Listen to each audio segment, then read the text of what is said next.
Assalamualaikum everyone, welcome back to Mr. TECHFOX. Today, I'll guide you on how to create Google Tasks shortcut to your desktop, making it easier to manage your to-dos with just a click. If you find this tutorial helpful, please consider subscribing for more tech advice. Alright, first of all, you have to open your browser. So I'm gonna open the Google Chrome browser here.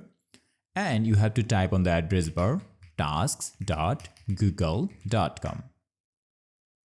And after that, you have to click on the top right three-dot icon, and here you will see an option cast, save and share. And if you hover over here, you will see another option named create shortcut. Normally click on that and click on create button.